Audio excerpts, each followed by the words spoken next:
She's been called Canada's Golden Girl. And although she's the nation's most decorated Olympic athlete of all time, Cindy Klassen doesn't show it. In fact, she keeps her 6 Olympic medals pretty much hidden. I have them sitting in my closet. I don't display them or anything like that. Why not? It's just You've worked hard me. for them. I know. It's just not me. The 2-time Olympic athlete has a good idea of who she is and isn't.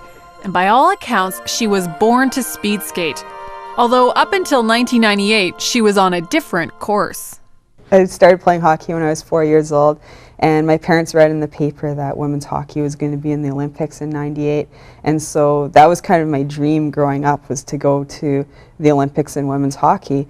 And I got to go to the tryout, but unfortunately I got cut, and that's kind of when I started asking God, like, why? Instead of giving up her Olympic dreams, she laced up her skates and got back on the ice. Though this time, it was a much different experience. It was really, really hard at first, but eventually I got better.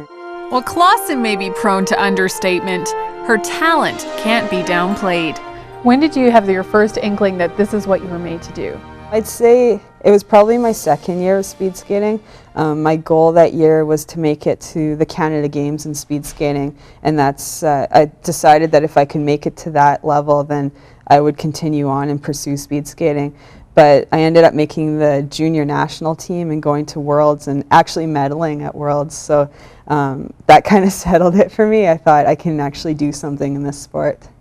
And there's no better place to train than Calgary's Olympic Oval, home to the fastest ice in the world. It just feels like you're flying. It's just, the ice quality here is so good, and they take such good care of it that it's just incredibly fast. Her career has taken off just as fast. She's medaled in the Olympics in Salt Lake City and Turin, and has earned 3 all-round world championships. But Klassen says it's her faith, not her sport, that defines her. That's the most important thing to me, and so when I go to the line and I'm racing, that's another thing that takes the pressure off, is that I know that this is a gift that I've been given from God, and I just need to do the best that I can with it and work my hardest, and that's all that He expects of me, and I know that it's in God's hands. And while she has some of the best ice and coaches in the country, she's carried by another kind of support as well. I just hear about so many people that are praying for me, and I'm so thankful for that. I know that, my school back at home, I'm always hearing about them praying for me, and of course my church, McIver MB in Winnipeg.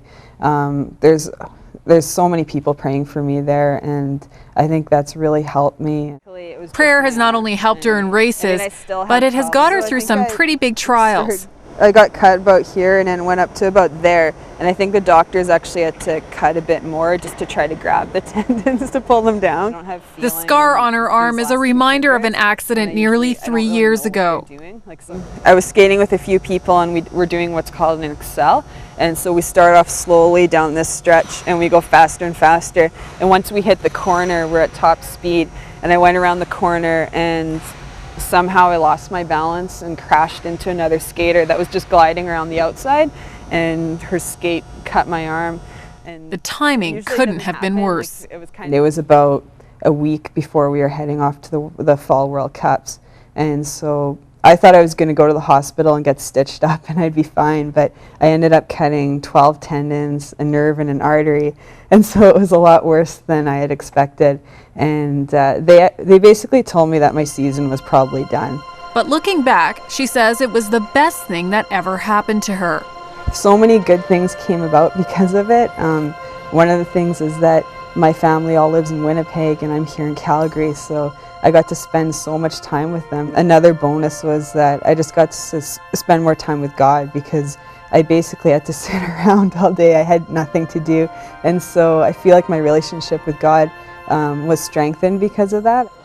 Miraculously, she not only healed in time to finish the season, but won a silver and bronze at the World Championships. But the accident did teach her a valuable lesson, that her life wouldn't end if her speed skating career did.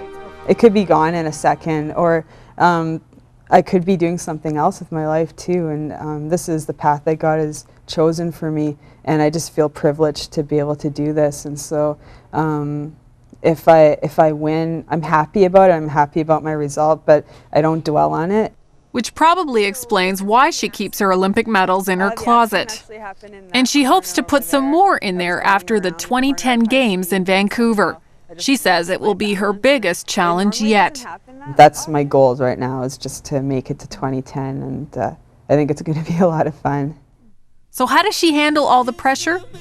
Staying close to the ice and God. Like Steve Bell is my favorite artist, and so I listen to some of his music sometimes before I race, and there's one song that has really encouraged me. It's called I Will Not Be Shaken, and it's from Psalm 16, and that really helps me because there's one verse that he sings over and over again, and he says, I will not be shaken, and I just feel like it doesn't matter how I do at the games or any competition. I know that God's with me, and because he's beside me, I don't have to worry about anything, whether I fall or crash or if I come first or whatever. I know that he's going to be there with me and it's going to be okay. In Calgary, Denise Lodde, 100 Huntley Street.